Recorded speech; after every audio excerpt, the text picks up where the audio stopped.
Session 5. Consciousness. Introduction.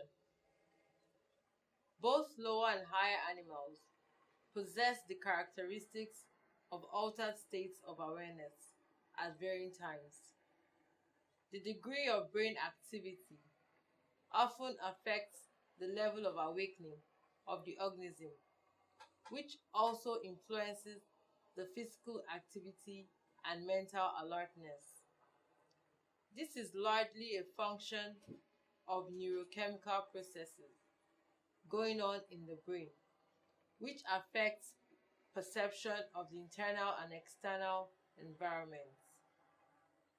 In this study session, you will explore specific variations of consciousness, which include sleep, dream, and hypnosis. This study session is therefore an effort to highlight the characteristic features of each of the states. At the end of this study session, you should be able to 1. Determine the state of consciousness of an individual. 2. Differentiate between types of sleep and stages of sleep. 3. Relate the Freudian and activation synthesis theories to the occurrence of dreams. State of consciousness. Consciousness is the awareness of one's own mental processes. It can be thought as ranging along a continuum from total unconsciousness on one hand to high mental alertness on the other.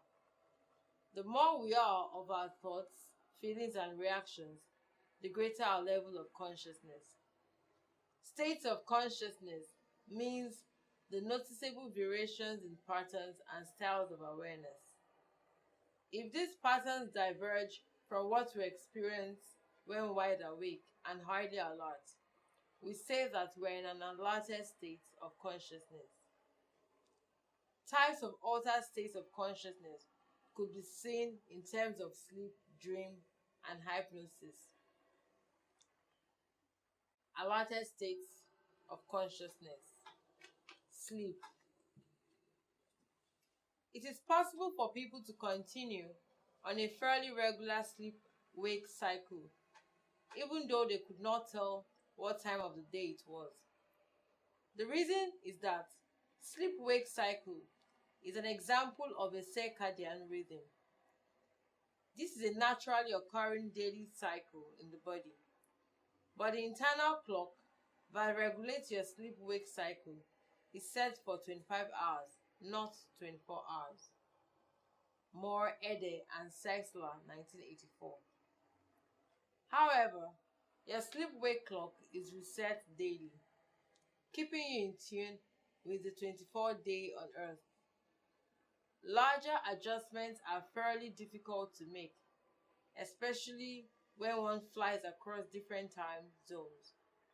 One suffers a jet lag, where feeling tired is as a result of alteration of the normal circadian rhythm. Stages of sleep. During sleep, the body shows great changes in physiological arousal, and the brain undergoes a remarkable series of changes in electrical activity.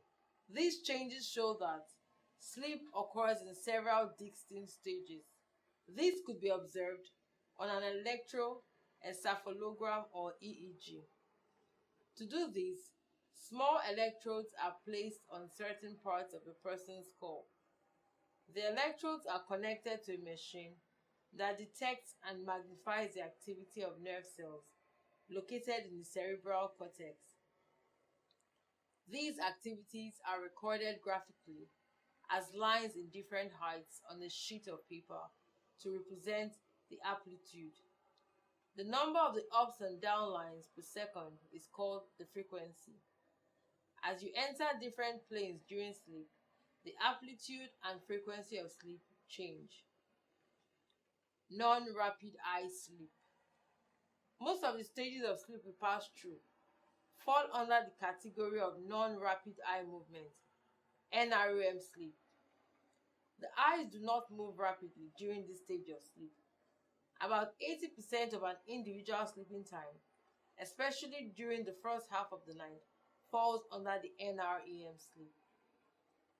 NREM stage 1. Responsiveness to most stimuli is lost. Thoughts begin to drift. If aroused, and the person still feels awake, it is characterized by lower amplitude and frequency in the brain and lasts between 1 to 7 minutes. NREM stage 2. During this stage, the individual falls asleep. Thoughts will become short and fragmented. The brain shows fast frequency bursts of activity and giant amplitude waves. NREM delta sleep. This stage is usually commenced within 30 to 45 minutes after falling into sleep. This is the period when one enters into the deepest sleep. The delta stage is the period when it is most difficult to awaken someone from sleep. The total amount of time spent in delta sleep varies according to age. The younger a person is, the more time the person spends in delta sleep. There is a greater pituitary gland secretion of growth hormone during delta sleep. Rapid eye movement sleep. During the remaining 20% of sleeping time, the eyes move rapidly back and forth beneath the closed eyelid. This is called the rapid eye movement, REM sleep. It is during this stage that one experiences most vivid dreams. During sleep, one passes into NREM quickly. After spending a few minutes to an hour in delta sleep, the individual returns to stage 2 sleep and from there may enter into REM period. This means that the average person has several periods of delta sleep during a night. There is a continuous alteration between the NREM and REM throughout the course of a night's sleep. About 95% of people sleep between 6.5 to 9.5 hours per night. Sleep disorders. Disorders of sleep include narcolepsy, which is a condition characterized by an unexpected period of sleep during the day. Some other people could suffer night terrors, which are experiences of intense anxiety from which a person awakens screaming in terror. Other sleep disorders include sleep talking, sleepwalking, and insomnia. For the vast majority of us, the sleep-wake cycle operates reliably day after day, without our giving it thought. However, there are a few others that suffer sleep disorders. One of the most common disorders of sleep is insomnia. Insomnia involves difficulty going to sleep or staying asleep for the night. Insomnia is more often caused by psychological problems than physical ones. Causes of insomnia. Insomnia is usually caused by one or combination of the following problems. 1. Unusual stress and anxiety arising from personal, financial, marital disharmony, school, or work-related problems. 2. Intractable or chronic pain. 3. Change in sleep schedule. 4. Excessive or dependent use of drugs, e.g., tranquilizers, sedatives, or alcohol at bedtime. 5. Sleep apnea. This is a respiratory problem where a sleeping person literally stops breathing during sleep and then wakes up to start breathing again. 6. Unknown idiopathic causes. Treatment of insomnia. The two main treatment methods of treatment of insomnia include drug treatment called chemotherapy and the second method is called psychotherapy, drug treatment of insomnia. People with insomnia feel very sleepy during the daytime. Many of them consider these the most serious aspect of the problem. In order to get the rest they need at night, many people with insomnia self-medicate with tranquilizers. Even when physicians prescribe barbiturates to treat insomnia, there is a risk of addiction. Today, drugs called benzodiazepines and minor tranquilizers are used in treating insomnia. The drugs should be used for a short time to prevent dependence, daytime drowsiness, and mild depression. Psychological treatment of insomnia. Insomnia is often caused by excessive worrying, thinking, and restlessness. Psychologists have thus developed behavioral programs to help people overcome these problems. Brokovec, 1982. One of such programs is called progressive relaxation. It is designed to get insomniacs to relax all the muscles of the body and thus to eliminate the physical tension that often contributes to sleeplessness. Another method is stimulus control. Although we do not like to think that our actions are controlled by environmental cues around us. However, this is in fact very often the case. If you suffer from insomnia, getting into bed may be a cue for beginning to worry that you're about to spend another sleepless night. This worry contributes to the worry that the person should overcome. In other words, going into bed is a stimulus for sleeping, not for worrying. Going to bed is never associated with thoughts and behaviors that can prevent sleep.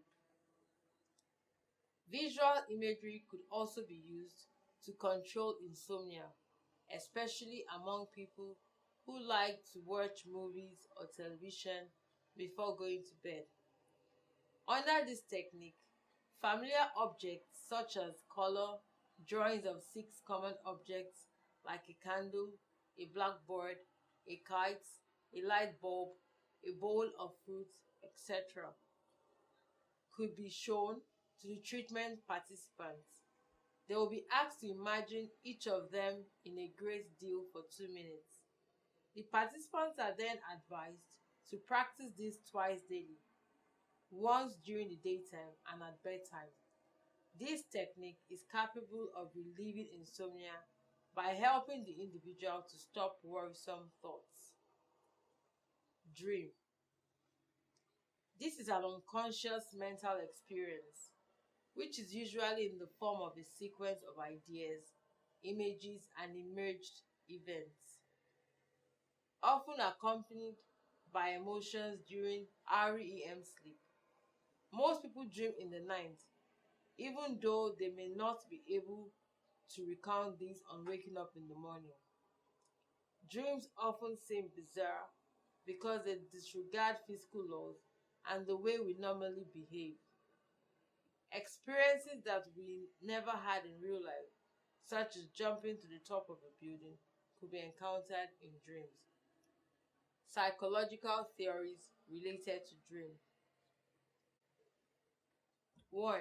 According to Freudian theory, we experience many unacceptable desires that we cannot deal with because they cause us too much anxiety. Our defense is to repress these thought-provoking wishes, to push them back into the unconscious. Freud, 1900, believed that dreams are full of symbols that represent the thoughts and desires that we have locked away in the unconscious, and interpreting these symbols is one way of discovering submerged ideas and feelings. 2. According to Hobson and Macaulay's 1977 activation synthesis theory, dreaming is caused by nothing more than random activity in the brain. Their theory holds that certain neurons in the pons of the brain are activated during REM sleep. The pons then sends millions of random nerve impulses up to the cortex. The cortex tries to make sense of these incoming signals, just as it would of the signals from the body and sense organs. The result is a series of often disjointed feelings, perceptions, imagined movements, and changing scenes that we define as dreams. Most present-day dream researchers argue that dreams are usually a continuation of our waking thoughts and concerns rather than symbols of unconscious desires. Cohen, 1979. Hypnosis. A state of hypnosis involves being put into a trance state that is qualitatively different from any other conscious state. In a state of hypnosis, the person could perform suggested behaviors that are no longer under conscious or voluntary control. Others disagree with the above viewpoint. Spinner's, 1986. They rather suggest that hypnosis involves nothing more than an attempt to create pressures so that a subject will confirm and perform suggested behaviors. A hypnotized person may be in a unique state of divided consciousness. Study session summary. In this study session, you learn that consciousness is the awareness of one's own mental processes. It can be thought as ranging along a continuum from total unconsciousness on one hand to high mental alertness on the other. Variations about states of consciousness or types of altered states of consciousness could be seen in terms of sleep, insomnia, dream, and hypnosis. During sleep, the body shows great changes in physiological arousal, and the brain undergoes a remarkable series of changes in electrical activity. These changes show that sleep occurs in several distinct stages, which include NREM stage 1, NREM stage 2, NREM delta sleep, and REM. We also noted that insomnia involves difficulty going to sleep or staying asleep for the night. It could be caused by unusual stress and anxiety. The two main treatment methods of treatment of insomnia include chemotherapy, and the second method is called psychotherapy. We observed that a dream is an unconscious mental experience which is usually in the form of the sequence of ideas, images, and imaged events, often accompanied by emotions during REM sleep, and a state of hypnosis involves being put into a trance state that is qualitatively different from any other conscious state. End of study session 5. Thank you for listening.